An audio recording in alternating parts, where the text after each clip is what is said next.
प्रमुख वक्ते डॉक्टर मिलिंद जोशी सरांना विनंती करते की त्यांनी आम्हाला आजच्या विषयावर सखोल काय म्हणू शकतो आपण ज्ञान आम्हाला द्यावं. नमस्कार. मी काय म्हणायचं, हल्ली माहिती आहे का, पुढची पिढी जी आहे सगळ्याला ऑसम म्हणतात, अमेझिंग म्हणतात आणि ओव्हरहेल्म होतात. तर तुम्ही एवढे सगळेजण रविवारी सकाळी 10 वाजता समोर बघून मी ओव्हरहेल्म झालो आहे खरंच. एक छोटासा एक्झरसाईज करूया. आपापल्या खिशात पर्समध्ये हात घाला, आपापला मोबाईल बघा, सायलेंट आहे ना बघा. कधी कधी मी असंही सांगतो की उत्कृष्ट रिंगटोनला बक्षीस आहे वगैरे, पण आता इकडे नको तसं. किती वेळ बोलू मी? मला किती वेळ आहे अध्यक्ष? किती वेळ बोलू? बरं, हां. कारण माझे सर इथे बसले आहेत. अटेन्शन स्पॅन सायकॉलॉजीच सांगतात हल्ली 45 मिनिटांचा असतो माणसांचा.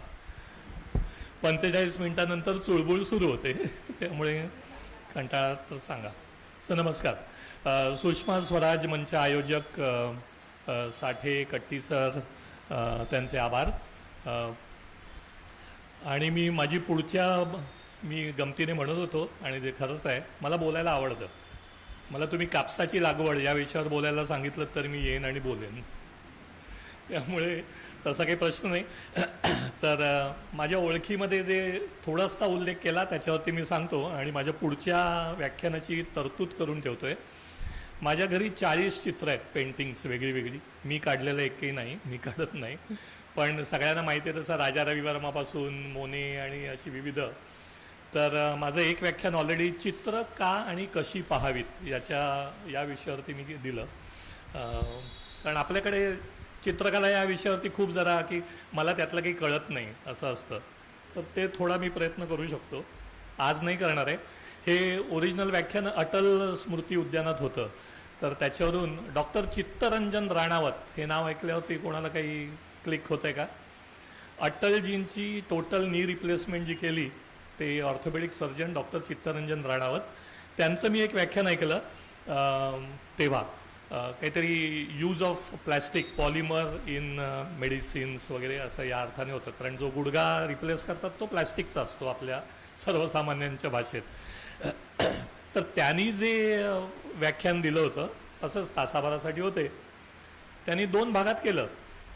अर्धा तास पहिला ते भगवद्गीता या विषयावर बोलले डॉक्टर राणावत, आणि पुढचा अर्धा तास जे त्यांचा विषय होता त्याच्यावरती बोलले. मी काही असं करणार नाही आहे, घाबरू नका, माझा एवढा अभ्यासही नाही. आणि एक ते सांगितलं जसं मी निवृत्ती घेतली आपणहून 2022 साली वयाच्या 58व्या वर्षी. तर का तर हे पुन्हा जे लघुलेख वगैरे मी लिहितो, तर माझं व्यावसायिक यश जे मिळायचं की हे नवीन प्रॉडक्ट रजिस्टर झालं, हे मार्केटमध्ये आलं, याचं 100 कोटीचा व्यवसाय झाला, याच्यापेक्षा मला जर कोणी येऊन सांगितलं की तुमचा हा लघुलेख आवडला, हा लघुलेख मी बघितला, यात मला जास्त आनंद मिळायला लागला. तेव्हा म्हटलं आता रिटायर व्हायचं, आता आपलं क्षेत्र हे आहे. तर मी सेवानिवृत्ती घेतली. 1990 ते 92 या काळामध्ये मी बोरिवलीला राहिला होतो. त्या अर्थाने मी बोरिवलीकर आहे. आणि माझे आईवडील, माझे ज्येष्ठ बंधू वहिनी इथे आलेले आहेत, ते बोरिवलीकर आहेत. त्यामुळे थोडंसं जे काय ठाण्याला मी ठाण्यात राहतो, तर ठाण्याला मुंबईचं पुणं म्हणतात.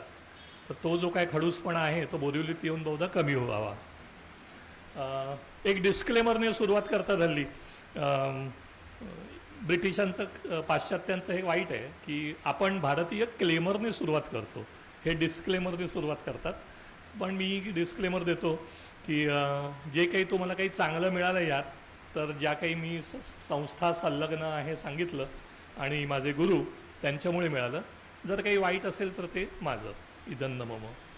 एक मोठा म्हणजे माझी ओळख ऐकली की दरवेळी मला असं वाटतं की अरे बापरे, कोणतरी हा शास्त्रज्ञ आहे, कोणतीच पेटंट वगैरे. तर तसं काही नसतं, ते टीमवर्क असतं. आणि तांत्रिक विषय हा लांब चेहरा करून वृक्ष चेहऱ्याने अजून असं म्हटलं असं काही करायचं नसतं. तेव्हा हसायला अलाउड आहे, बिंदास हसा, जे तुम्हाला असं वाटलं तर. माझा प्रयत्न तो असतो, हसत खेळत व्याख्यान द्यावं. आता आठवते शीद फडणीसांची 100री झाली, हसरी गॅलरीवाले, आणि त्यांची चित्र गणिताच्या पुस्तकात प्राथमिकाच्या पहिल्यांदा आली होती. आणि ते बघून पुलंचं स्वतः कमेंट होती की गणिताच्या पुस्तकात चित्र म्हणे गैवरायला झालं मला. तर तसं काही हरकत नाही, आपण जरा हातवर करू. आता एक सुरुवात करूया. मोस्टली सगळे व्याख्यानाला म्हणजे ज्येष्ठ नागरिकच येतात. ब्लड प्रेशरची गोळी किती जण घेतात? हातवर करा. डायबिटीस? दोन्ही? थायरॉइड? थँक्यू व्हेरी मच, तुमच्यामुळे मला पगार मिळाला आणि मिळतो. मी काही विशेष आकडेवारी वगैरे देणार नाही, आहे माझ्याकडे, आणि ज्यांना हवी तर म्हणजे गुगलवर उपलब्ध असतेच, पण गुगलमधूनही डेटा मायनिंग करायला लागतो खूप, तर थोडीशी आकडेवारी देईन. पण महासत्ता म्हटल्यावरती की इतके $1 बिलियन इतकं, तर ते आहे, असं भरपूर काहीतरी आहे, आणि ती आकडेवारी मी सांगेन तुम्हाला.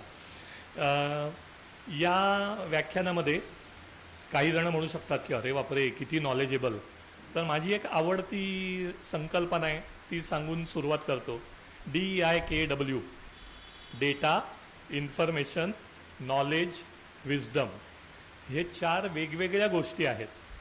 आता समजा मी तुम्हाला आय जस्ट थ्रू फिगर्स काही आकडे सांगितले. आवाज येतोय? वाढवायला हवा, पाऊस आला तर.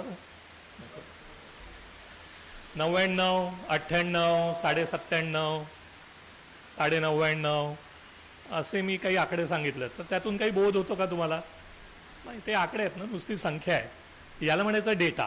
हल्ली बघा डेटा डेटा डेटा खूप असतं. Data integrity, data scientist, data analyst. पण नुसत्या आकड्यांना काही त्याला it's not a value, it's a numerical value, that's all. याला म्हणायचं डेटा. त्याच्यानंतर आता जर मी हे सांगितलं काय असू शकते? 97, 98, 98, 99. काय? टेम्परेचर. हां, पावसाळा म्हटल्यावरती तापच आठवणार. पण हल्लीच्या युगात हे मार्क पण असू शकतात, मार्क असू शकतात विद्यार्थ्यांचे. तर आपण समजा म्हटलं टेम्परेचर. चला, माझे मित्रमैत्रिणी पण आल्यात काही खास, थँक्यू. तर वंदूने सांगितलं टेम्परेचर म्हणजे हा ताप, बरोबर. द मोमेंट वी सेड 97, 98, 99 हे टेम्परेचर आहे. Data got converted into information. आता ही इन्फॉर्मेशन झाली. त्याच्या पुढची पायरी नॉलेजेबल. आता आपल्याला माहिती आहे 98.5 म्हणजे ताप, 98, त्याच्यावरती गेला की ताप. हे नॉलेज झालं आता. आणि अरे आत्ता 7 आहे. डॉक्टर नवलकर बसलाय तिकडे, आमचे नाना पालकरचे कार्याध्यक्ष आहेत.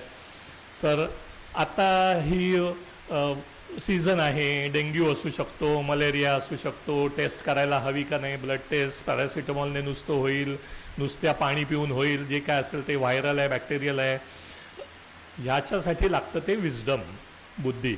तेव्हा ह्या 4 याच्यात फरक असतो. तो फरक आपण ॲक्सेप्ट करू आणि मग पुढे जाऊया. मी लघुलेख लिहितो तेव्हा एक नाट्यमय सुरुवात वगैरे जरा करूया. असं निबंधात बघा आपल्याला शिकवायचे लहानपणी निबंध लिहायला. सुरुवात आकर्षक हवी, मग मध्ये हवं, आणि शेवटही पुन्हा आकर्षक हवा. तर सुरुवात करूया. जर साल साधारण बहुधा 2012 मी प्रचंड पुढे ते येईलच, अमेरिकेत होतं. एका अमेरिकेच्या दौऱ्यावरती होतो मी. GPHA म्हणून एक कॉन्फरन्स असते, जेनेरिक फार्मास्युटिकल असोसिएशन. आता त्याचं नाव बदललं आहे त्यांनी. तर आणि अमेरिकेतली कॉन्फरन्स अशीच पंचतारांकित हॉटेलात. मी पण आत्तापर्यंत भाषणं दिली, 100 त्यातली 90 तशीच असतील. आणि एक 700-750 माणसं होती. आवाज येईल ना? हां. शेवटच्या याने सांगा आवाज नाही आला तर. ठीक आहे. मला इथे मॉनिटर नसल्यामुळे, ते मैफिलीत माहिती आहे ना एक मॉनिटर असतो, तो मला येत नाही आवाज, त्यामुळे कळत नाही. तर एक 750 माणसं होती आणि 3 दिवसाची कॉन्फरन्स असते. आणि रात्रीला संध्याकाळी म्हणजे डिनर असतं, रिसेप्शन असतं. मी जोशी, पूर्ण शाकाहारी, जानवं गाळणारा. आणि भारतीय महासत्ता कशी आहे याचं उदाहरण. तर तिकडे पहिल्या दिवशी करंजा दिसले हो, करंजा डिनरमध्ये, रेग्युलर छान करंजा. अशा कानवले टाईप वळलेल्या वगैरे. आम्ही अतिशय खुश झालो, म्हटलं अरे वा करंजा. नशिबाने ती तोंडात घालायच्या आधी तिथे बघितलं ग्रीन डॉट रेड डॉट वगैरे होता, तर रेड डॉट. म्हटलं अरे हे काय बाबा. तर म्हणे नाही त्याच्या आतमध्ये काहीतरी बीफ जे काय असेल ते आहे, पण त्यांनी अगदी करंजांचा शेप होता. पण नंतर पुढे हे 2012 सालची गोष्ट, त्याच्या पुढच्या वर्षापासून इतकं होत गेलं, कारण 750 जे डेलिगेट्स असतात प्रतिनिधी, त्यातले कमीत कमी 300 लोक तरी आयदर इंडियन ओरिजिन अमेरिकेत असलेले किंवा भारतातून माझ्यासारखे गेलेले एवढे असतात. तर हे एक म्हणजे मी प्रतीक म्हणून सांगितलं की जी अमेरिकेत प्रतिष्ठित कॉन्फरन्स होते, अनेक मेडिकल कॉन्फरन्सेस पण होतात आणि सगळीकडे हेच चित्र आहे फार्मास्युटिकलमध्ये. इट्स 100% डॉमिनेटेड बाय इंडियन्स, म्हणून मी महासत्ता हे त्याला नाव दिलं. एक आपल्याला जाता आता मी थोडंसं असं डायव्हर्ट करतो. माझी बायको मुलगा सून सगळे आले आहेत. बायको मला कायम बजावत असते, तू वाहवत जातोस इकडे तिकडे विषयाला धरून. पण हे विषयाला धरूनच आहे थोडंफार. पण आपण महासत्ता आहोत, पण विश्वगुरू सगळ्या बाबतीत जर व्हायचं असेल तर 2 गोष्टी आपल्याला अजून आवश्यक आहेत आणणं. एक शिस्त आणि सार्वजनिक स्वच्छता. या कॉन्फरन्सला सुद्धा 7:45-8 वाजता सुरू होते. लवकर सुरू करतात तिकडे सगळं, आपल्यासारखं नाही 9, 10, 11 वाजता. तर 8 वाजता कॉन्फरन्स सुरू, मी 7:45ला गेलो ना, तुरळक 10-12 जण होते. म्हटलं अरे हे पण आपल्यासारखंच दिसतंय, इंडियन स्टँडर्ड टाईम जे वाईट आहे खरं तर त्याला म्हटलं. आता 7:45ला 15 माणसं होती आणि 8 वाजताला 750 माणसांनी हॉल भरलेला होता सगळे. ते इतकं वेळ पाळतात, तर पंक्च्युअलिटी आपल्याला हवी. माझ्या व्याख्यानाच्या विषयातला एक शब्द आहे जागतिक. आता America is not the world, आणि आता तर नक्कीच America is not the world. अमेरिकेत गेलेली आपले विद्यार्थी अनेक परत पण येतात आता, आणि भारतात ते चांगलं त्यांची करिअर होते. 30 वर्षापूर्वी असं नव्हतं. तर अमेरिका म्हणजे फक्त जग नाही, तर जग म्हणजे काय, आणि औषधाच्या दृष्टीने एशिया, आफ्रिका, युरोप, अमेरिका, सर्व खंड. आणि माझ्या सुदैवाने कामासाठी म्हणून, टुरिस्ट म्हणून नाही, मी साधारण 32 देश हिंडलो आहे. आणि माझा पहिला देश होता परदेशवारी ही इथिओपिया. 1994 साली. मी अजूनही बारीक होतो, त्यामुळे माझे मित्र मला गमतीने चिडवायचे, तुझं फिजिकल क्रायटेरियावर सिलेक्शन झालं आहे, इथिओपियाला पाठवलं तुला. आणि पण नंतर, आणि मी सद्दाम हुसेनच्या राजवटीत इराकला जाऊन आलो आहे 2दा. तर जागतिक म्हणजे आफ्रिकेमध्ये एक म्हणजे औषधाची जरा गंमत सांगतो तुम्हाला. म्हणजे दिस इज, आपल्याकडे सिगरेटचे स्टॉल असतात ना, तर नुसतं सिगरेट नाही, असे तिथे तर अशी टेबलं फुटपाथवर मांडून बसतात आणि औषधं विकतात आफ्रिकेत, अशी टेबलावरती. आणि असं मी स्वतः बघितलेलं आहे. आणि अर्थात ती सगळी म्हणजे ॲफ्रोडिसियाक, शक्ती. आपल्याकडे कसं ते एक असतात ना शिलाजीत विकणारे गाडीत वगैरे, पण तसंच तिथे पॅरासिटामॉल पण मिळतं, सिप्रोफ्लॉक्सासिन पण मिळतं, असं रोड साईड असे मिळत राहतात. म्हणजे पायी चालणाऱ्याकडे बघितलं की आपण खूप बरे असं कळतं. ते हळूहळू आपण त्याच्याकडे येऊ. आयुष नावाची आपली एक मंत्रालय आहे, आयुर्वेद आयुर्वेदिक युनानी सिद्ध होमिओपॅथिक. तर हे पुढचं युनानी सिद्ध आणि होमिओपॅथिकचा माझा काही अभ्यास नाही, त्याच्याविषयी मी बोलणार नाही. मेनली ॲलोपॅथिक औषधांविषयीच बोलेन. पण जाता जाता एक आयुर्वेद. आपण बघा हल्ली, आणि व्हॉट्सॲप तर सगळेच आजकाल, बरोबर, सकाळी गुड मॉर्निंग आणि देवबिवपासून मग दिवसभर आता तुम्हाला माहिती आहे ती इन्फॉर्मेशन येते, ज्ञान नसतं ते, ती इन्फॉर्मेशन येते. तर त्या इन्फॉर्मेशनमध्ये आणि एक सूर कायम असाच असतो, आमचा आयुर्वेद, आमचे वेद, आमचे पुराण, आमचं भारत, आमचा हिंदुस्तान, अफगाणिस्तानही आमचंच होतं, म्यानमारही ब्रह्मदेशही आमचंच होतं. अगदी बरोबर सगळं. पण ते आयुर्वेद माहिती आहे का आपल्याला? आपण किती खोलात जाऊन त्यात अभ्यास केला, किंवा किती MD आयुर्वेद झालेले असतात हे आयुर्वेदिक प्रॅक्टिसच करतात. तर पंचकर्म आता सगळ्यांना माहिती आहे, राईट, की जाऊन थोडक्यात स्पाच्या ऐवजी आयुर्वेदिक स्पा, त्याला म्हणायचं पंचकर्म. पण आता इथून मी सुरुवात करतो खूप ग्लोरिफाईड. मी JB फार्मामध्ये, आम्ही म्हणतो तेव्हा JB फार्मा, कारण मी 32 वर्ष त्या एका कंपनीत काढली, तेच माझं आयुष्य. त्याच्या आधी 2-4 इकडच्या तिकडच्या नोकऱ्या केल्या छोट्या. तर आमचं म्हणजे JB फार्माचं डॉक्टर मॉम नावाचं एक औषध होतं. डॉक्टर मॉम म्हणजे सगळ्यांना माहिती आहे ना, आता आई वगैरे सुद्धा हळूहळू बहुधा नाहीच म्हणत रे. तर मॉम, तर आई हीच डॉक्टर म्हणून त्याला आम्ही ब्रँड नेम दिलं होतं, ते मार्केटिंग सगळं डॉक्टर मॉम. कफ कोल्ड 100% आयुर्वेदिक औषध होतं. काय होतं त्याच्यात तुम्ही सगळे सांगू शकाल त्याचा फॉर्म्युला. ज्येष्ठमध, हळद, ग्लिसरायझा ग्लाब्रा, आलं, जिंजिबर ऑफिशिनालिस, असं सगळं त्याचे एक्स्ट्रॅक्ट घेऊन कफ सिरप पहिल्यांदा केलं, मग लॉझेंजेस केल्या. लॉझेंज म्हणजे ऑल स्ट्रेप्सिल, सगळ्याच्या गोळ्या. असं रशिया, CIS तेव्हाचे सगळे बाकीच्या USSR कंट्री, पूर्व युरोप इकडे खूप तो एक्सपोर्ट व्हायचा. इनफॅक्ट 100% एक्सपोर्टच होतं ते, कारण ती मार्केटिंग स्ट्रॅटेजी असते. भारतातही तेच प्रॉडक्ट मार्केट केलं ना तर स्मगल होतं. आपल्याकडे विविध असतं, इथून घेऊन जातात आणि ते इथे स्वस्तात मिळतं भारतात आणि तिकडे विकतात. तर ते फक्त एक्सपोर्ट ओनली होतं. आणि ते प्रॉडक्ट आम्ही जॉन्सन अँड जॉन्सन युरोपला EMEA 2011 साली $325 मिलियन विकला तो ब्रँड. $325 मिलियन म्हणजे तेव्हाच्या हिशोबाने काहीतरी 1100 कोटी रुपये झाले भारतात नगद. काय दिलं आम्ही त्याच्या बदल्यात त्यांना, मीच, कारण मी रेग्युलेटरी अफेअर्सचा प्रेसिडेंट होतो, आम्ही CDs केल्या, 22 CD केल्या आणि तो डेटा त्यांना दिला आणि इलेक्ट्रॉनिक ट्रान्सफरने 1100 कोटी रुपये कंपनीच्या खात्यात जमवले. का हो? Is J&J fool? Certainly not. लोकांवाईज, पेशंट वाईज, म्हणजे ही जी OTC प्रॉडक्ट आपण घेऊ शकतात, you can't fool all the people all the time. त्याच्यात काहीतरी गुणवत्ता हवी, त्याने गुण यायला हवा, बरोबर ना. त्यामुळे आयुर्वेदिक औषध, पण ते जे आयुर्वेद किती, साधारण 2,500-3,000 हजार वर्ष पूर्ण, maybe 5,000, I don't know, Nilesh Oak सांगतील एक्झॅक्टली किती वर्ष पूर्व. पण ते जे ज्ञान आहे त्याला सध्याच्या सॉफिस्टिकेटेड ॲनालिटिकल इन्स्ट्रुमेंटेशन, आत्ताची जी मापदंड आहेत ते लावले आम्ही. मी म्हटलं तसं एवढ्या फाईल तयार केल्या, अक्षरशः खोके भरून त्याची CD केली, ती त्यांना दिली. त्याचं आत्ताच्या डॉक्टरना सगळं माहिती आहे की त्याचं जे फार्माकॉलॉजी असते, क्वालिटी कंट्रोल असतो, सगळं सोप्या भाषेत जे काय आहे ते. आपण बघा ना, साधं लग्न जेव्हा अरेंज मॅरेज असतं, सगळे काय किती 36 गुण, राईट. आता मला आत्ता बोलता बोलता लक्षात आलं, बहुधा गुणही 36 आणि मग नंतर आकडाही 36च होतो नाही.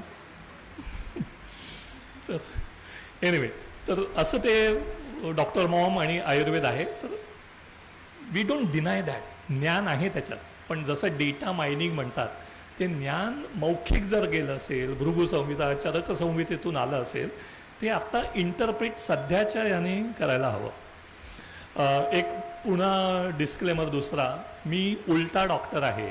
डॉक्टर मिलिंद जोशी म्हटलं म्हणजे मी PhD आहे ॲनालिटिकल केमिस्ट्रीमध्ये, आयुष्य फार्मास्युटिकलमधून केलं म्हणून. उलटा डॉक्टर म्हणजे काय? औषध बघून मी सांगू शकतो की हां याला हा आजार झाला आहे, आजार बघून मी औषध सांगत नाही, ते यांची कामं आहेत ती. त्यामुळे आता विषयाला सुरुवात करूया मेन पुढच्या. खूप नाही ना वाहवत आहे मी.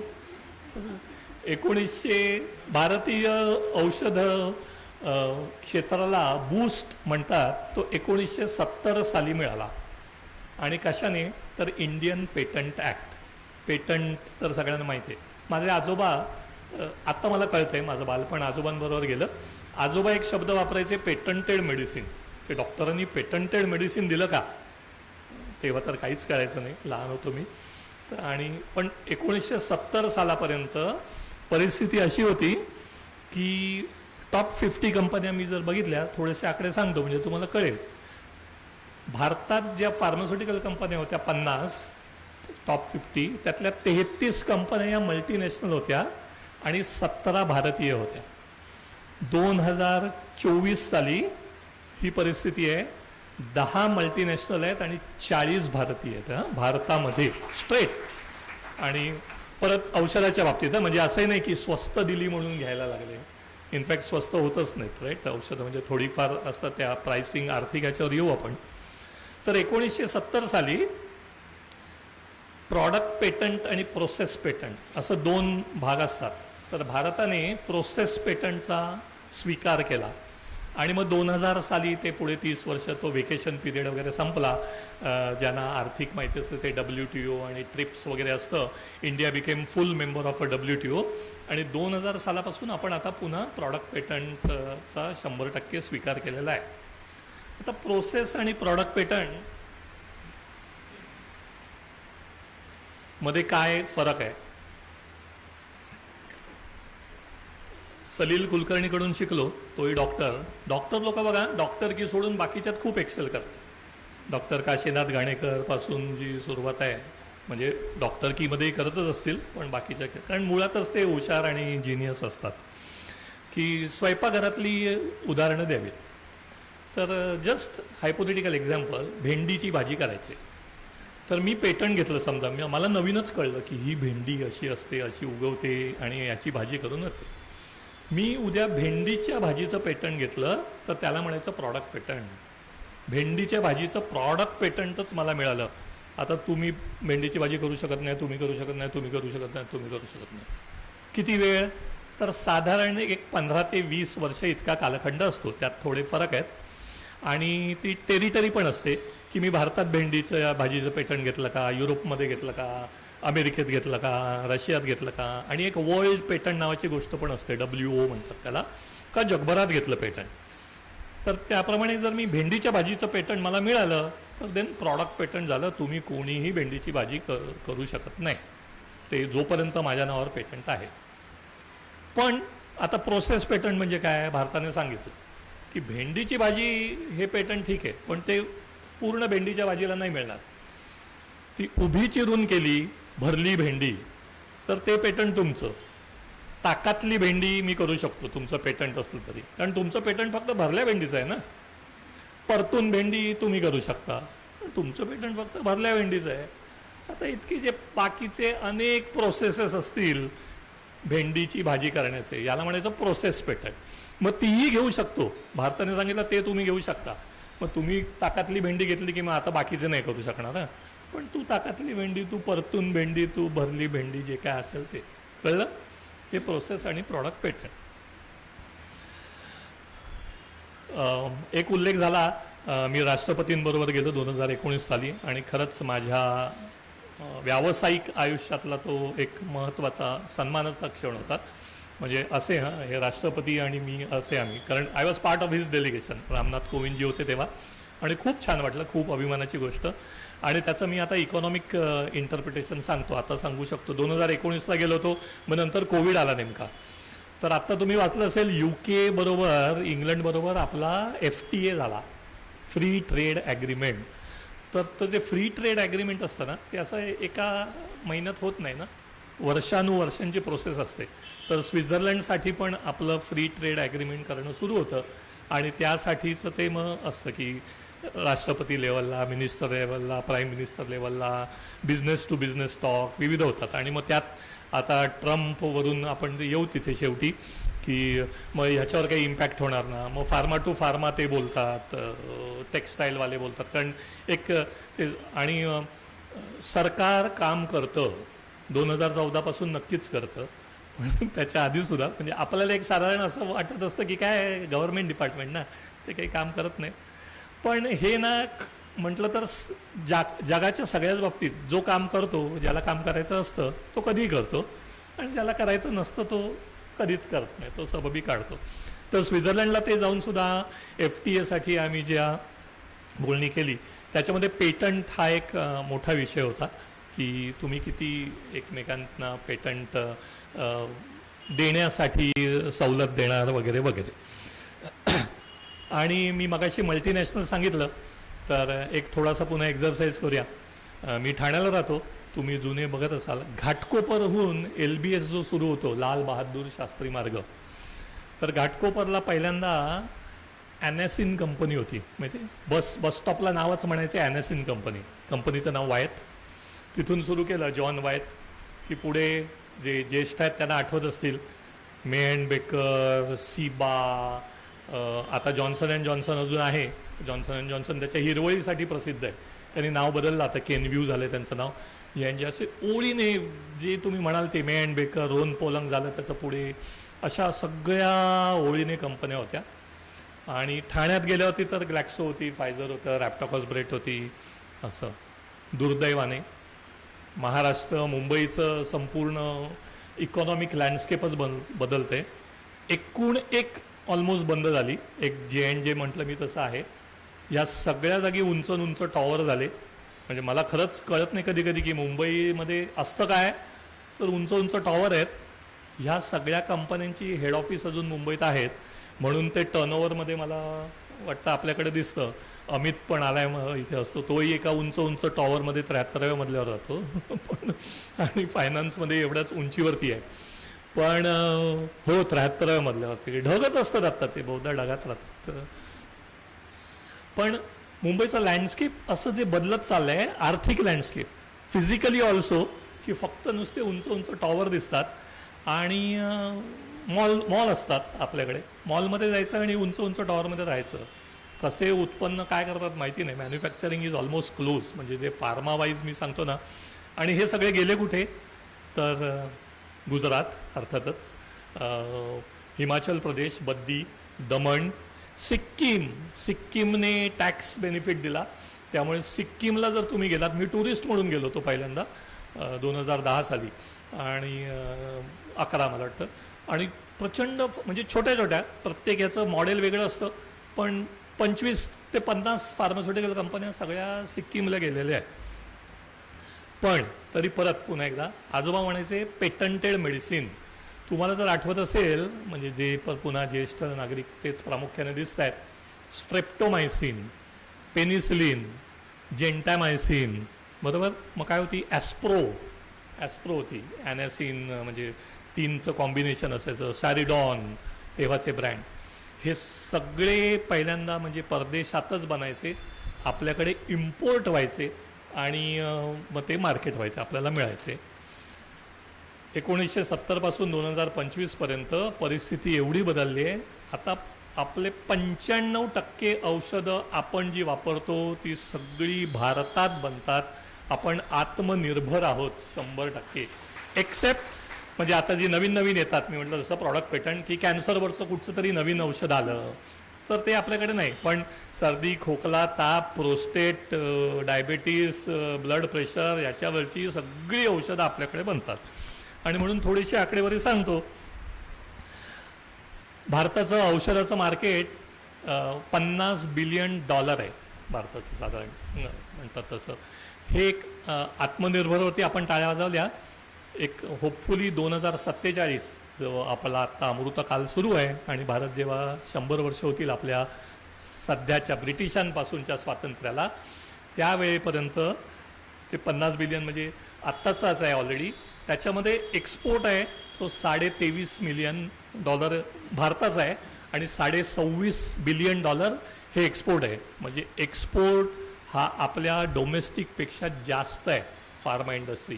याला म्हणतात नेट डॉलर अर्निंग. आपण फॉरेन एक्सचेंज फार्मास्युटिकल इंडस्ट्री भारताला मिळवून देते.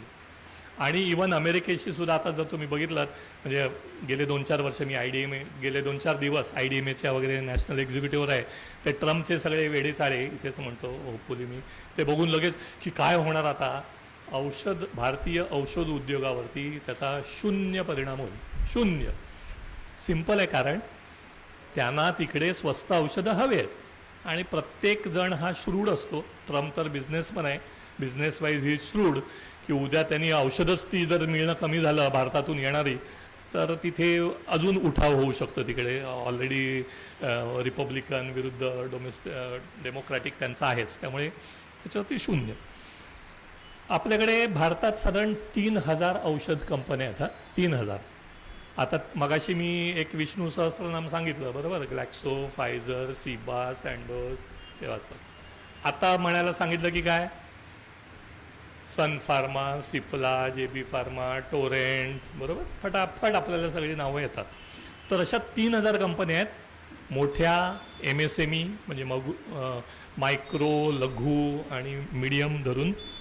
आणि या 3000 कंपन्यांच्या मिळून साधारण 11,000 फॅक्टरी आहेत भारतात औषधं बनवणाऱ्या.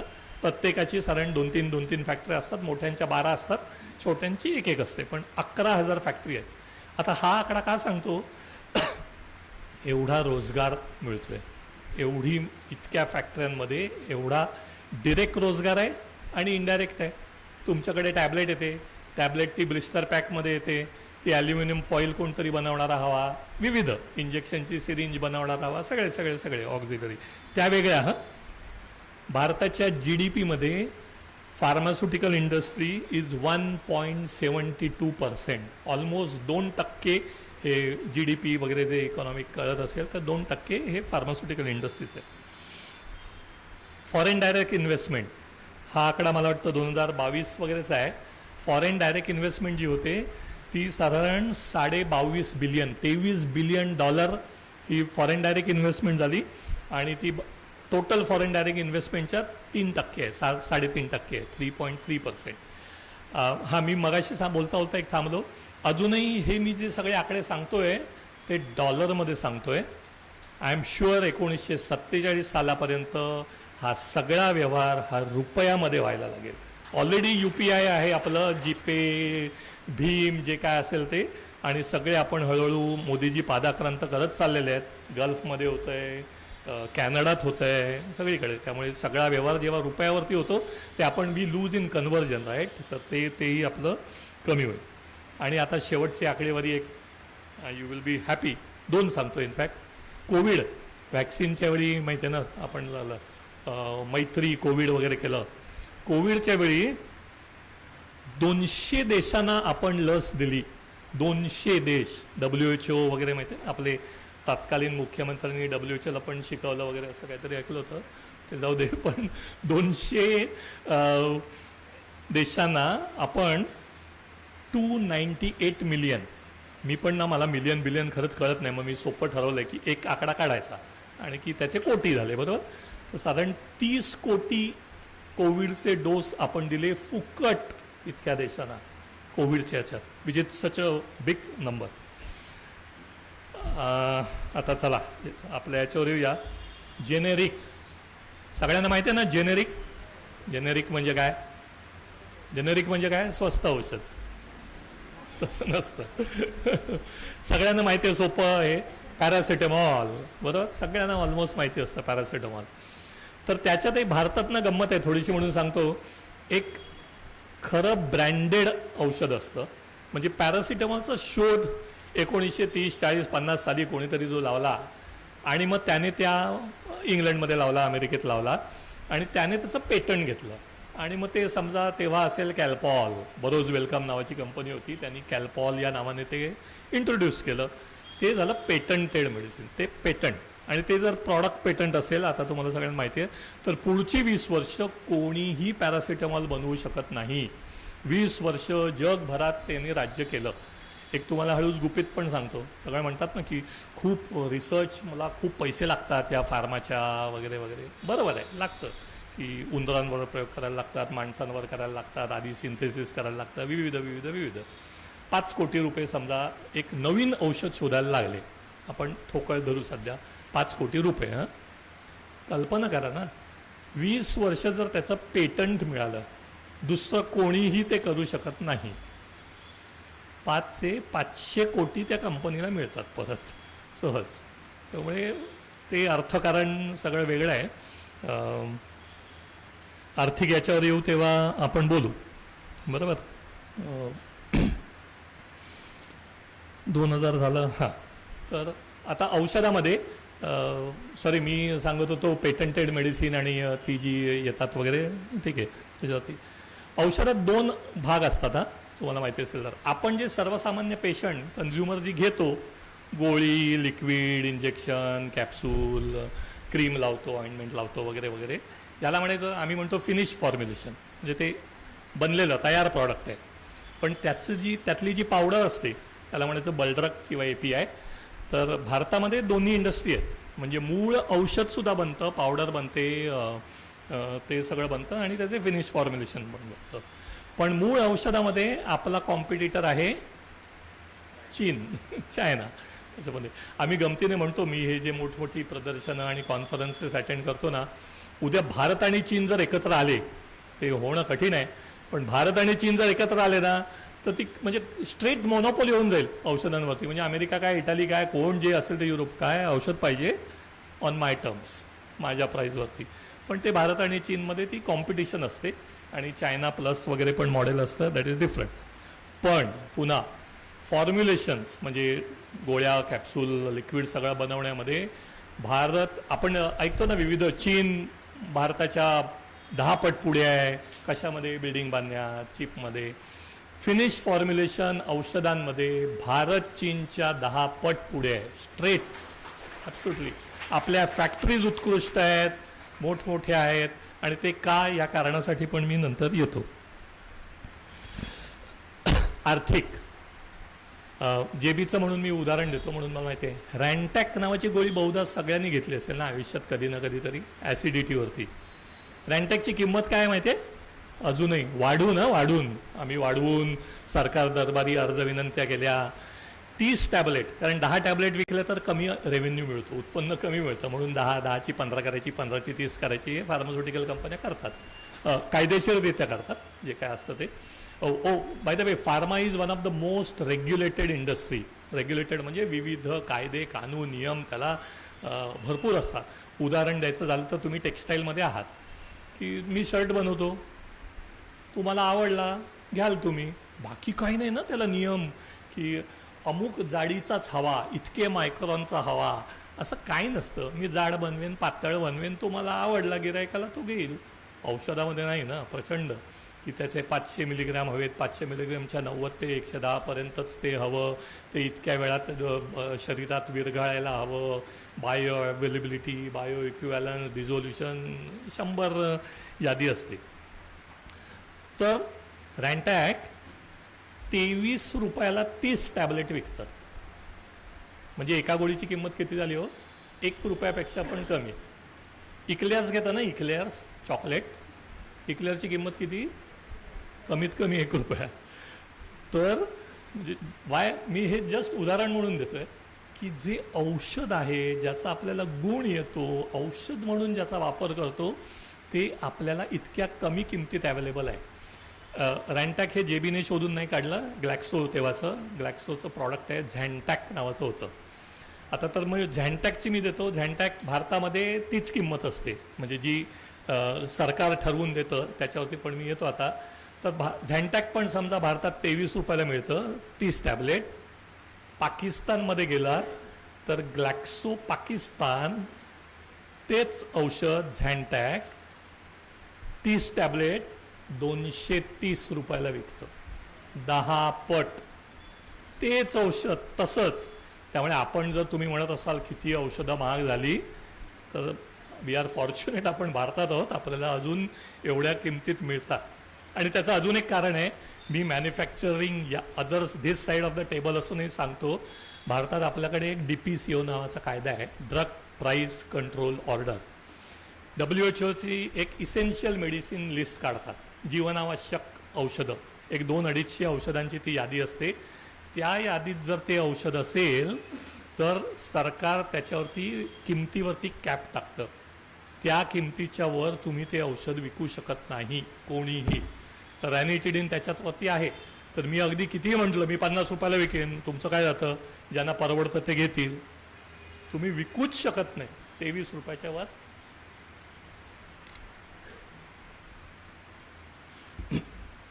तर ही DPCO मुळे हे झालं. आता हे म्हटलं तर निगेटिव्ह आहे महासत्ता होण्याच्या दृष्टीने, बरोबर. कारण आत्ता मी म्हटलं तसं आपण $23.5 बिलियन डोमेस्टिक कन्झम्पशन आहे US. ही जर मी 23चं मला अलाव केलं 230 रुपये करायला, पाकिस्तानमध्ये आहे, मला का नाही विकायला मिळत? आपला जो रेव्हेन्यू आहे ते जे GDPमध्ये जे आहे ते प्रचंड वाढेल परत. पण महासत्ता जी असतं ना ते फक्त पैशावरती नसते. महासत्ता ही इतर अनेक फॅक्टरने होते, की तुम्ही तुमच्या नागरिकांना औषध उपलब्ध करून देताय का, सगळ्यांना मिळतं का, ॲफोर्डेबल किमतीत मिळतं का, वेळेवर मिळतं का, क्वालिटी मेडिसिन मिळतं का, गुणवत्तावालं मिळतं का.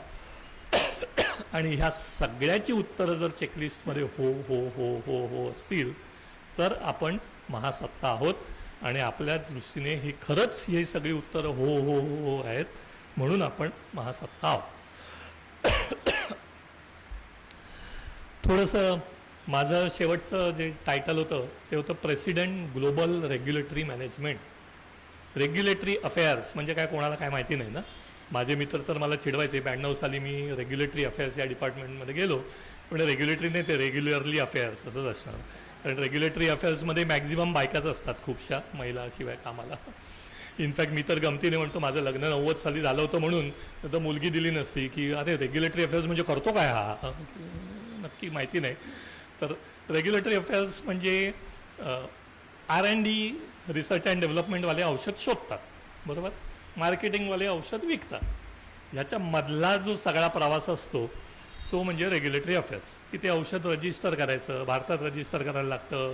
52 देशांमध्ये मी जर ते एक्सपोर्ट करत असेल त्या देशांमध्ये रजिस्टर करायला लागतं. FDA तुम्ही ऐकलं असेल, FDA, मिनिस्ट्री ऑफ हेल्थ, जे काय असेल ते, त्यांच्याकडे ते एवढं 10,000 पानाचा एक डोसियर होता, म्हणजे एक फाईल एका प्रॉडक्टची 10,000 पानं. ANDA वगैरे तुम्ही जर नावं ऐकली असतील अमेरिकेची, ते 10,000 पानं सगळी आणि कंपाईल करायची. म्हणजे आधी ते सगळं करायचं, ते ॲक्च्युअल ॲनालिसिस करायचा, ते सगळे विविध करायचे, सगळे एक्सपेरिमेंट प्रयोग ते कंपाईल करायचे, ते त्यांना द्यायचे. मग ते क्वेरीज काढतात. आपल्याकडे नाही का म्युन्सिपाल्टीवाले आधी क्वेरीज काढतात आणि मग ते कधी क्वेरी ती अप्रूव्ह होते माहिती आहे तुम्हाला. तिकडे तसं चालत नाही, तर विविध क्वेरीज असतात, त्या सॅटिस्फॅक्टरी त्याचं रिझोल्युशन व्हायला लागतं. याला म्हणायचं रेग्युलेटरी अफेअर्स. आणि भारतामध्ये आता म्हणजे विशेषतः मुंबईमध्ये फक्त रेग्युलेटरी अफेअर्स आणि कॉर्पोरेट क्वालिटी अश्युरन्स एवढी डिपार्टमेंट उरली. कारण आता मॅन्युफॅक्चरिंग उरलं नाही, R&D पण थोडीशी उरली. त्यामुळे तुमची पुढची पिढी जी कोण आहेत ते B.Pharm, M.Pharm, MSc होणार असतील, PhD होणार असतील, तर त्यांना मुंबईत राहायचं असेल तर रेग्युलेटरी अफेअर्स आणि कॉर्पोरेट क्वालिटी अश्युरन्स शिवाय दुसरा पर्याय नाही. म्हणजे एक साधारण 95 साली मी UDCTमध्ये, तेव्हाच्या माझी पुतणी पण आली वाटतं, she is PhD from UDCT. तर UDCTमध्ये regulatory affairs non conventional avenue म्हणजे असे या विषयावरती व्याख्यान दिलं होतं. आता नॉन कन्व्हेन्शनल वगैरे काय नाही, तेवढाच एक ॲव्हेन्यू उरला रेग्युलेटर. तर म्हणजे एवढी प्रगती अशी पण होते. म्हणजे जेव्हा महासत्ता म्हणतो तेव्हा सर्वांगीण विकास व्हायला लागतो, फक्त आर्थिक विकास असा एक होऊन चालत नाही. पेटंट, बौद्धिक संपदा, महासत्ता कधी होते, मी आत्ताच म्हटलं तसं.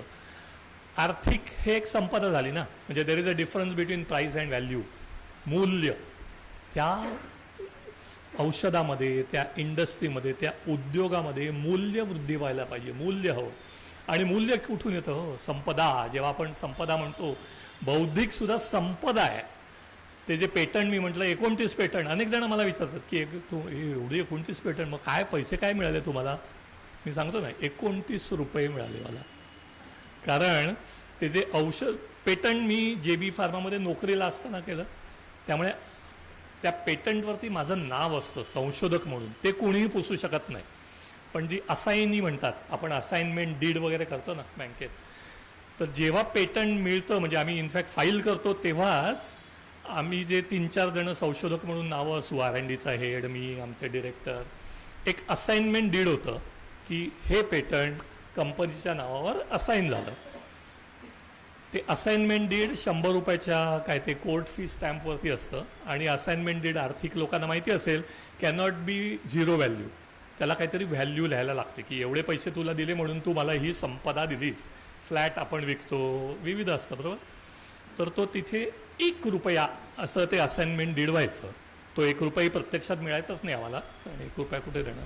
मी आमच्या लिगल हेडला म्हणायचो, अरे तू 100 रुपयाचा कोर्ट फी घेतो आणि इथे 1 रुपयाचं असाइनमेंट डीड करतो. पण नाही, गमतीचा भाग सोडा. जो पगार असतो आणि आमच्या एम्प्लॉयमेंट टर्म असतात ते वाढत जातात, आणि ते ESOPs असतात, सगळं पर्सेंटेज असतं. पण बौद्धिक संपदा कुठे हो? मी सांगितलं ना, डॉक्टर मॉमचं पेटंट होतं. डॉक्टर मॉमचं एक पेटंट जेव्हा आम्ही, म्हणजे ते प्रॉडक्ट जेव्हा विकलं जॉन्सन अँड जॉन्सनला, किती पैसे मिळाले? 1100 कोटी रुपये. आणि मग त्या असं अर्थात ती विभागणी होते जी काय आहे. बौद्धिक संपदा ही आहे आणि भारतीयात ती भरपूर आहे. फक्त ती आता, म्हणजे आता मी आता रुईया कॉलेजमध्ये जातो प्रोफेसर ऑफ प्रॅक्टिस म्हणून, UDCTला आहे, IITला आहे. आता विद्यार्थ्यांमध्ये ते एक झालेलं आहे की पूर्वी कसं रिसर्च पेपर म्हणतात ना, रिसर्च पब्लिकेशन. आता रिसर्च पब्लिकेशनच्या मागे तेवढे धावत नाहीत. आधी ते बघतात की ह्याचं पेटंटेबिलिटी आहे का, पेटंट होण्यासारखं आहे का. आणि मीही सांगतो की आधी पहिलं ते स्टडी करा. पेटंट होणार असेल तर आधी पेटंटला ॲप्लिकेशन करायचं आणि एकदा ॲप्लिकेशन झालं की मग ते इट्स इन म्हणजे त्याच्यावरती दुसरं कोणी घेऊ शकत नाही. आणि मग रिसर्च पब्लिकेशन जे काय करायचं असेल ते करायचं. तर भारतात ते पण एक आहे. बौद्धिक संपदामध्ये दुसरं आहे ट्रेडमार्क. आणि फार्मामध्ये मी मागाशी सांगितलं तसं ग्लॅक्सोचं झॅन्टॅक हा ब्रँड होता, ग्लोबली होता. सुदैवाने किंवा दुर्दैवाने भारतामध्ये त्यांनी तो ट्रेडमार्क रजिस्टर केलेला नव्हता. त्यामुळे त्यांचं झॅन्टॅक असून सुद्धा आम्ही रॅन्टॅक असं नाव केलं. कोर्टात गेलं प्रकरण, अर्थातच ग्लॅक्सो आहे ती, ग्लॅक्सोनी सू केलं की झॅन्टॅक आमचा ब्रँड आहे. कागदोपत्री प्रूव्ह झालं की तुम्ही इथे ते रजिस्टरच केलं नाही आणि रॅन्टॅक तुमच्या आधी केलेलं आहे. 1980च्या दशकातली गोष्ट. आम्हाला रॅन्टॅक ब्रँड मिळाला, वापरायला अनुमती मिळाली, कंटिन्यू करायला. ग्लॅक्सोला नाव बदलायला लागलं, झॅन्टॅकचं त्यांनी झिनेटॅक केलं. भारतामध्ये झिनेटॅक असायचं, बाकी जगभरात झॅन्टॅक असायचं. महासत्ता म्हणतात ती ना, अशी हात पिळून सुद्धा कधी करायला लागते. You have to twist the arm. की नुसतं काही असं होऊन करत नाही, छातीला छाती, नजरेला नजर भिडवायला लागते. जेनेरिक. तर जेनेरिक सांगत होतो मगाशी, कॅल्पॉल हा पॅरासिटामॉल समजा शोधलं. मग भारतामध्ये तेच 20 वर्ष झाल्यानंतर समजा पेटंट गेलं किंवा इथे आल्यानंतर, आता या घडीला जेव्हा नवीन कुठचंही औषध असतं, कमीत कमी 25 ते 50 ब्रँड पेटंट गेले की पुढच्या दिवसाला भारतात हजर असतात. आणि अमेरिकेत सुद्धा भारतीय कंपन्यांचे. म्हणजे एक उदाहरण देतो. समजा कोणीतरी औषध काढलं, सध्या सायकॉलॉजीचा खूप जमाना आहे, माझे मुलगा सून आला तेही सायकॉलॉजिस्ट आहेत, की बायको भांडू नये असं औषध काढलं. किती छान आहे ना स्वप्न, की बायको आपली भांडू नये असं काहीतरी औषध निघालं. आज निघालं पेटंट. 20 वर्ष बाबा भारतात आपल्याला सोसायला लागेल, अमेरिकेत काढलं. 20 वर्ष 15 वर्ष जे काय पेटंट संपतील, पुढच्या दिवशी तर त्याचं समजा त्यांनी पहिलं जे पेटंट घेतलं त्याचं नाव बायको या नावाने ते असेल, तर बायको औषध आपण 15-20 वर्ष काय करू शकत नाही. 20 वर्ष संपल्यानंतर बायको, पत्नी, भार्या, घरवाली, मालकीण 20 औषधं भारतामध्ये येतात या ब्रँड नेमने, बरोबर. अशा वेगवेगळ्या. पॅरासिटामॉलचं औषध उदाहरण घेतलं तर डोलो, क्रोसिन, मेटासिन, कॅल्पॉल, याला म्हणायचं ब्रँडेड जेनेरिक. खरं ब्रँडेड जेनेरिक हा विरोधाभास आहे, ब्रँड मेडिसिन आणि जेनेरिक मेडिसिन ह्याचं. पण भारत आपण म्हणजे आपण तरबेजच ना काही करण्यामध्ये, टेक्नॉलॉजीमध्ये. एक जोक आहे आणि खरंच जो तांत्रिकदृष्ट्या इथे शक्य आहे म्हणून सांगतो. लहानपणी बघा असे सरदारजीचे जोक असायचे. आता कोणी सरदारजीचे जोक वगैरे करत नाही, मे बी बहुधा जैलसिंग झाल्यानंतर बंद झालं असेल. पण की एक कोणतरी चिनी माणूस खूप बारीक सुई बनवतो, एकदम पातळ. अमेरिकन त्याला त्या सुईला भोग पाडतो. तो बघा भारतीयांकडे येते म्हणे सरदारजीकडे, तो काय करतो आणि देऊन टाकतो. तो म्हणतो हे काय, तू काहीच केलं नाही याला. तो बघा जरा भिंग घेऊन मायक्रोस्कोपच्या अंडर, तो त्या सुईवरती मेड इन इंडिया कोरून टाकतो. तर आपण टेक्नॉलॉजीमध्ये असे आहोत की तू शोधलंस ना ठीक आहे, 15 वर्ष झाली की आमच्याकडे जेनेरिक तयार, ज्याला म्हणायचं ब्रँडेड जेनेरिक. आणि आता तुम्ही जी जेनेरिक तिकडे जाऊन जी घेता ती पॅरासिटेमॉल टॅबलेट्स एवढ्याच नावाने मिळतात. पॅरासिटेमॉल टॅबलेट्स IP या नावाने ती मिळतात. त्याला म्हणायचं जेनेरिक खरोखर. स्टिरॉइड्स मी सध्या स्किप करतो. मे बी कोणीतरी प्रश्न विचारेल आपल्याला, एखाद दुसरा असेल तर त्याच्यावरती ठेवतो, येईलच बहुधा तो. पुढे काय, भारतीय निष्णात म्हणजे किती आहे तो. आता फ्युचर जे आहे ना, तुम्ही सगळ्यांनी ऐकलं असेल, नॅनो टेक्नॉलॉजी. टाटाची नॅनो नाही, नॅनो टेक्नॉलॉजी, पॉलिमॉर, प्रोडक्ट, कायरल, नवीन रूट्स बनवायचे, नवीन औषधं कशी बनवायची, ह्या सगळ्यामध्ये भारतीय कंपन्या निष्णात आहेत. काय करत नाही आपण, अजून थोडंसं कमी आहोत. तर NCE म्हणतात, म्हणजे न्यू केमिकल एंटिटी, म्हणजे नवीन औषध शोधून काढणं. ॲलोपॅथिक याच्यात आपण कमी आहोत. आयुर्वेदिकमध्ये भरपूर आजकाल असतं बघा, याने वजन कमी होतं, याने अमुक होतं, याने डोळे तुम्हाला मिचमिचावायला होणार नाहीत, काय जी 100 औषधं असतील ती. पण आयुर्वेदातही अजून मला वाटतं बहुधा बायको भांडू नयेचं औषध नाही निघालं. तर तो रिसर्च होणं आवश्यक आहे. पण त्याच्यानंतर आपण कुठे कमी पडतो दुसरं अजून तेही सांगतो. हे जे पेटंट घ्यायचं, ट्रेडमार्क घ्यायचं, कॉपीराईट, हल्ली बघा ते मी लघुलेख लिहितो म्हणून आहे, मी त्याच्यावरती अजिबात लिहित नाही. कॉपीराईट सी गोलामध्ये CR असं सगळेजण लिहितात मोठे मोठे, की म्हणजे ते कॉपीराईट असलं ना की दुसरा कोणी त्याची कॉपी करू शकत नाही. पण हे कधी हो, समजा केली कॉपी. माझेच तुम्हाला एक गंमत म्हणून सांगतो, माझा आमटी नावाचा एक लघुलेख जो मी 2017 साली लिहिला अजून फिरतो, विविध नावाने फिरतो, माझं नाव सोडूनही फिरतो, कधी माझ्या नावानेही फिरतो. पण आता समजा मी अगदी कॉपीराईट केलं असतं, मी काय खटला भरणार आहे का?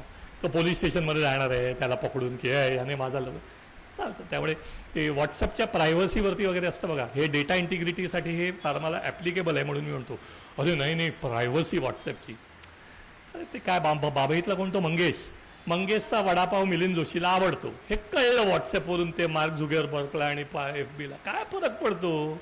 त्यामुळे आपण कुठची ती यार्डस्टिक लावायला हवी ना की किती प्रायव्हसी आणि काय वगैरे असं. तर मी सांगत होतो आत्ता तुम्ही कोल्हापुरी चप्पलेचं वाचलं असेल, प्राडा, बरोबर. प्राडाने कोल्हापुरी चप्पल काढली म्हणजे ती त्यांनी सांगितलं हा आमचं फॅशनमधलं इनोव्हेशन आहे.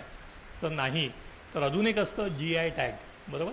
तर जॉग्राफिकल इंडिकेशन त्याला म्हणतात. GI टॅग तो कोल्हापुरीला आहे, सुला वाईन्सचा असतो, विविध असतो. इंद्रायणी तांदूळाला GI टॅग आहे हे सगळे, त्यामुळे ती मिळेल. तसंच फार्मास्युटिकलमध्ये ट्रेडमार्क, पेटंट, कॉपीराईट हा पण एक खूप मोठा एक व्यापक वेगळा विषय आहे.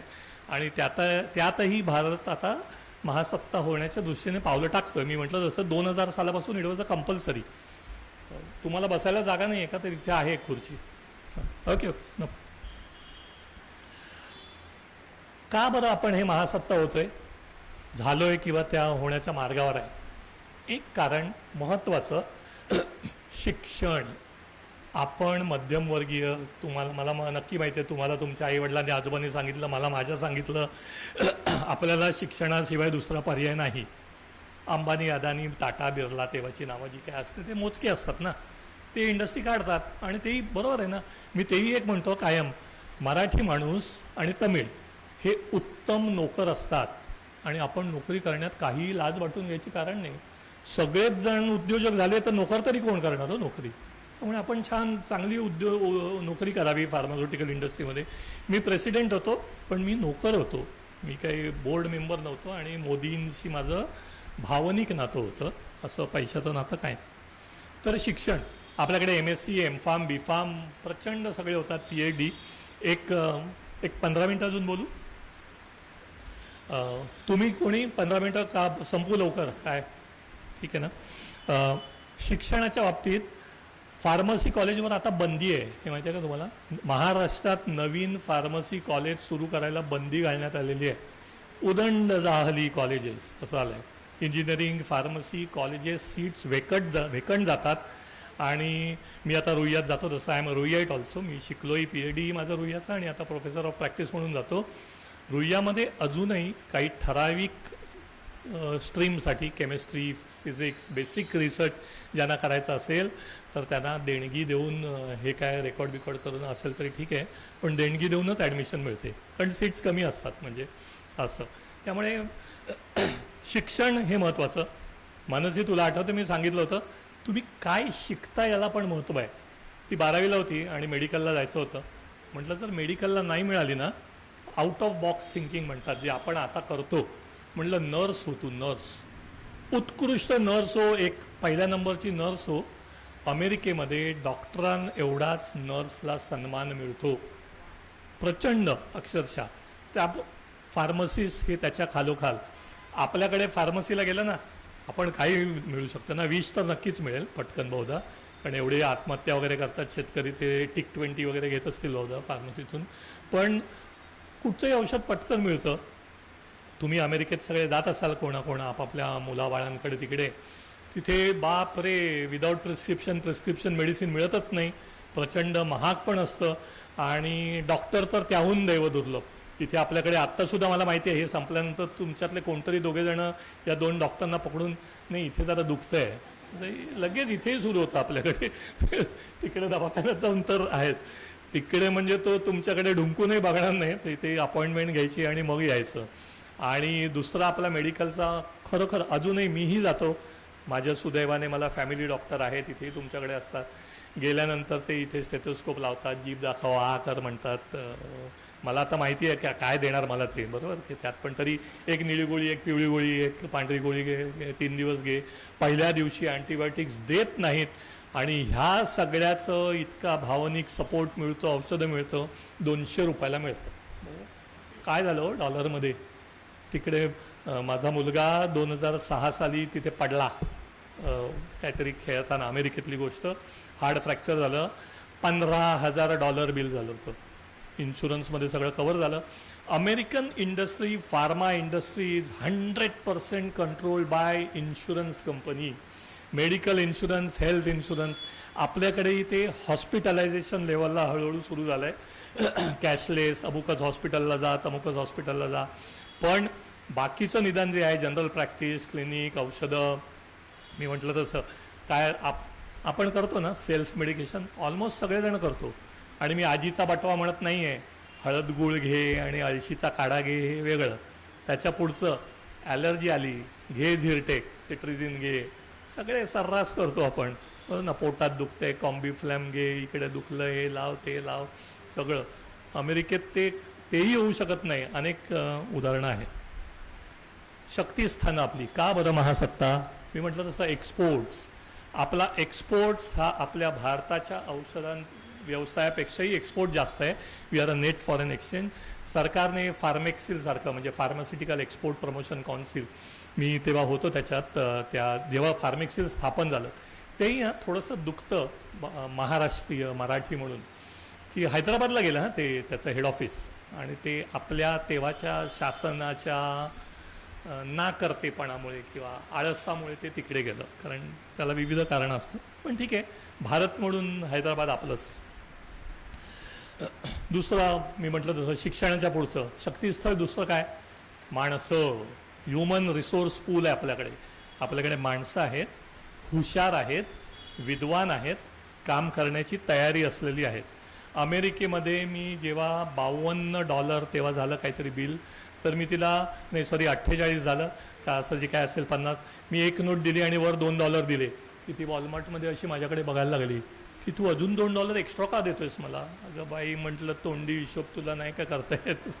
तर म्हणजे या लेवलची पण माणसं असतात. US is a nation of extremities. खूप बुद्धू आणि प्रचंड नोबेल लॉरिएट आणि असे दोन्ही प्रकारचे असतात. आपल्याकडे आपण मध्यमवर्गीय आहोत आणि त्यामुळे बुद्धिमत्ताही मध्यमवर्गीय आणि त्याच्या पुढे असे खूप जण असतात.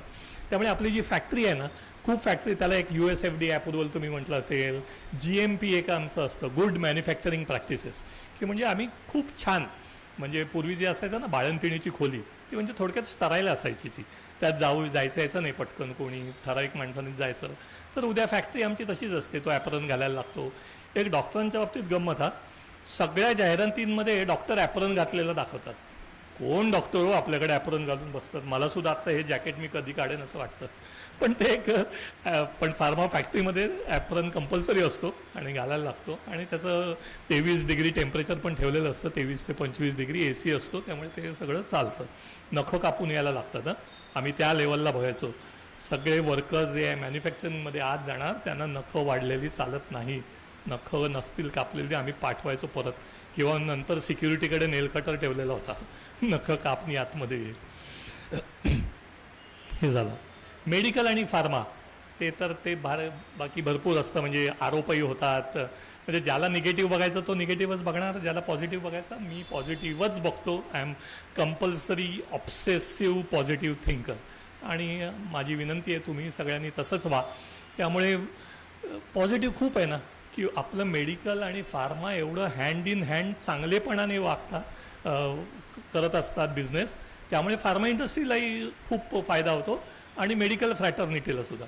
म्हणजे ते म्हणतात ना की MR जाऊन तो डॉक्टरांना सांगतो, पण त्याच्या पलीकडे पण असतं एक कंटिन्युअस मेडिकल एज्युकेशन असतं, कॉन्फरन्सेस होतात, त्याच्यात त्यांना नवीन काय औषध आलं, नवीन काय टेक्निक आहेत, हे सगळं कळत असतं. हे सगळं असतं आपलं असतं. फार्मामध्येही फॉरेन CEOज आहेत. नोवार्टिसचा CEO नरसिंहन आहे, राईट, व्हॅन नरसिंहन, भरपूर. पण हे मी महासत्ता मी तरी म्हणत नाही. माझं पर्सनल मत अजिबात वेगळं आहे की इंदिरा न्यू तिकडे झाली. आता कोण झाला? Shailesh Jejurikar, Procter and Gamble म्हणजे विक्सवाला, P&G म्हणजे विक्स. मला अजिबात त्यात काही मोठं वाटत नाही म्हणजे भारताच्या दृष्टीने ठीक आहे, तो काही जरा बिझनेस देईल असं तसं, पण ते अमेरिकन नागरिक झालेले असतात, त्या देशाचे असतात, त्यांची मुळं रूट्स वगैरे इथे असतील. निदान शैलेश जेजुरीकर शिक्षण इकडे झालं आहे, एल्फिस्टनला होता, मग हैदराबादला शिकला वगैरे, बरोबर, त्यामुळे काही होऊ शकतं. पण त्यात उगाच छाती आपली फुलवून घेण्याची काही मला अवाजवी तेवढं वाटत नाही. आपण इकडे मात्र नक्कीच जी फार्मा इंडस्ट्रीची ग्रोथ आहे त्याप्रमाणे ती व्हायला पाहिजे. एक उदाहरण देतो. बायोमेडिकल रिसर्च आता खूप जास्त आहे. म्हणजे इवन पूर्वी केमिस्ट्री होतं, राईट. 1930 साली केमिस्ट्री सुरू झालं. केमिस्ट्रीचं बायोकेमिस्ट्री झालं, बायोकेमिस्ट्रीचं बायोटेक्नॉलॉजी झालं, जीन टेक्नॉलॉजी, नॅनो टेक्नॉलॉजी, 100 प्रकार. तर बायोमेडिकल आता जर तुम्ही बघितलं असेल, मला एक गळू झालं होतं इथे पोटामध्ये. ते म्हणजे ॲप्सेस ते होतं, ते त्याला हिट केलं. आणि म्हणजे आत्ता पाकिस्तानला कसं मिसाईल वगैरे आपण इथेच बसलं आणि मारलं. ते जे सर्जन होते, रेडिओलॉजिस्ट इनफॅक्ट, ते माझ्याकडे बघतही नव्हते. मी लोकल अनेस्थेटिस्ट होतो, त्यांनी मलाही सांगितलं की बघ तुलाही स्क्रीनवर बघायचं असेल तर. रेग्युलर तर कॉम्प्युटर स्क्रीन असतो, तिकडे मिसाईलसारखं असं करतात, बरोबर ना, असं त्रिकोण करतात, बरोबर इकडून एक टाकला, इकडून एक लंब टाकला, इकडे बरोबर हा पॉईंट, तो हिट दाबतो, एंटर केलं की ठॅप करून मिसाईल होतं. ते माझ्या बॉडीत लॉन्च झालं, माझं गळू फुटलं, संपलं म्हणतो काम.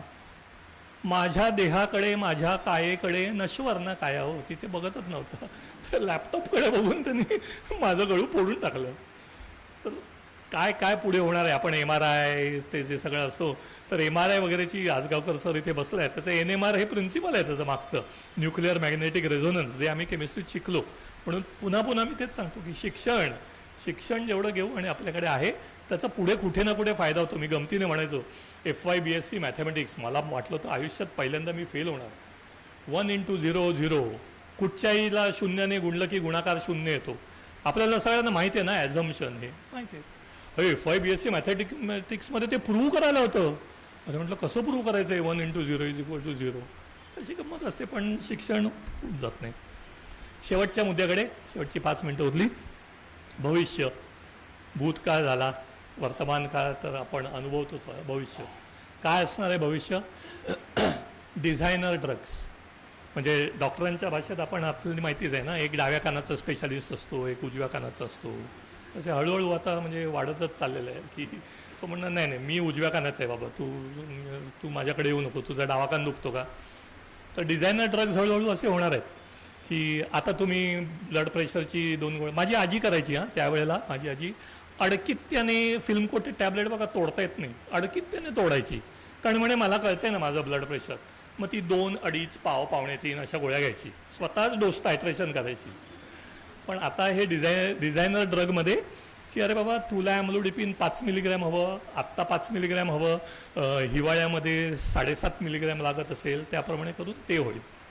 डेपो ड्रग्स ऑलरेडी असतात, ती विशेषतः जी काय म्हणायचं कॉन्ट्रासेप्टिव्हमध्ये वगैरे ऑलरेडी असतात की जी रोज एक गोळी घ्यायची असते, 28 दिवस घ्यायची वगैरे.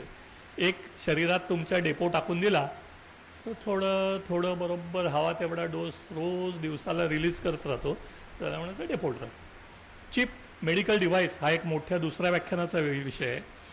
स्टेंट आता सगळ्यांना माहिती आहे, बरोबर, हृदयात स्टेंट घालतात, इथपासून ते थर्मामीटर सगळं ना, काही इट्स अ मेडिकल डिव्हाइस. आता चिप असते, कोटेड चिप असते. आपल्या मोबाईलमुळे आता तुम्हाला सगळ्यांना माहिती आहे ना, केवढं असतं ना सिम कार्ड, आता नॅनो झालं ते सिम. कॅमेरा तर असतोच, इथून सुद्धा कॅमेरा जाऊन सगळा तो घेतो आणि डॉक्टर बघत बसतो प्रेक्षणीय स्थळ असल्यासारखं, अरे बघ मोठ्या आतड्यात दिसते काहीतरी अल्सर आहे असं. त्यामुळे ते हे सगळं भविष्य आहे. आणि ह्या सगळ्यात जरी तुम्ही मेडिकल म्हटलं तरी ती चिप बनवायची, ती ड्रग कोटेड चिप बनवायची, स्टेंट बनवायचा, तो कॅमेरा बनवायचा, हे सगळं फार्मास्युटिकल इंडस्ट्री करते. टार्गेटेड ड्रग डिलिव्हरी असते. अजून काय असतं, आपण मेनली गोळ्या घेतो रे, सगळ्यात मोठं औषध. तर मला गुडघा दुखत असेल तर गोळी घेऊन मग ते इथे येऊन ते त्याप्रमाणे त्याला 2 तास लागतात ना. जे माझं T-max जेव्हा रीच होतो, जेव्हा ते औषध विरघळतं, त्याच्याऐवजी असं काहीतरी निघालं, म्हणजे जेल ऑइंटमेंट आपण लावतो पण त्यालाही वेळ लागतो स्किन ॲब्सॉर्प्शनला, की टार्गेटेड डिलिव्हरी तिकडेच. किंवा आता लंग, सगळ्यांना इनहेलर माहिती आहे, बरोबर, मीटर डोस पंप असतो किंवा ती कॅप्सूल असते, ते लंगमध्येच जाते ना. बाकी गरज नाही आहे ना मला इकडे तिकडे त्याला जायची.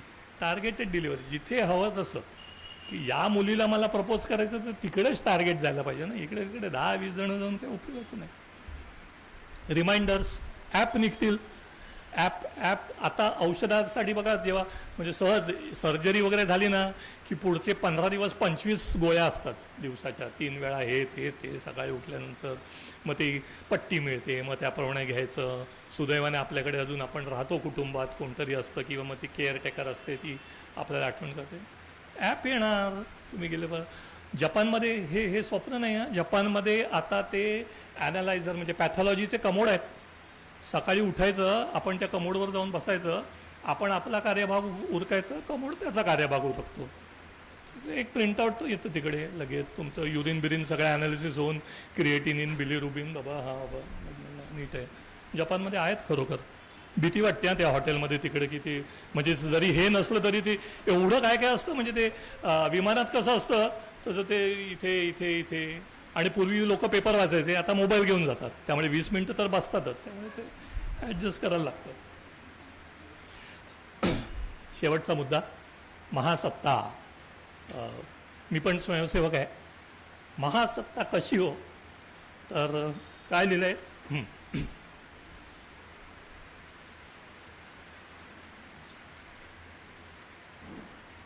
चारित्र्य निर्माण, चारित्र्य निर्माणातून राष्ट्र निर्माण. हे माणसाचं झालं, व्यक्तीचं चारित्र्य. प्रत्येक उद्योगाला एक चारित्र्य असतं. प्रत्येक आपला जो फार्मा उद्योग आहे त्याला एक चरित्रवान आहे ना. असणार ना ब्लॅक शिप, कोणतरी थोडे निघतात, सगळ्यात असतात ना. पूर्वी तांदूळात भेसळ करायचे, इथपासून अजूनही फूडमध्ये करतात. पण जेव्हा 3,000 कंपन्या, त्यातल्या 10,500 त्यांच्या फॅक्टऱ्या, ह्या जेव्हा त्यातले तुरळक 10-20 वगळा पर्सेंटेज जे काय झाले, तर हे जेव्हा चरित्रवान औषधांची निर्मिती करतात, मार्केटिंग करतात, तेव्हा आपण महासत्ता बनतो. विश्वगुरू महासत्ता म्हणजे काय, जगाला मार्गदर्शन करणार तर झालंच, सुरुवात आपल्यापासून करायची चॅरिटीची, आणि सगळ्यांची काळजी घेणारा सुद्धा. गुरु असतो तो सगळ्यांची काळजी घेतो. त्या अर्थाने आपण सगळ्यांची काळजी घेतोय, पुढेही घेत राहू. म्हणून आपण महासत्ता ऑलरेडी आहोत आणि अजून होत राहू. I am a proud Indian. मी भारतीय असल्याचा मला अभिमान आहे. जय हिंद.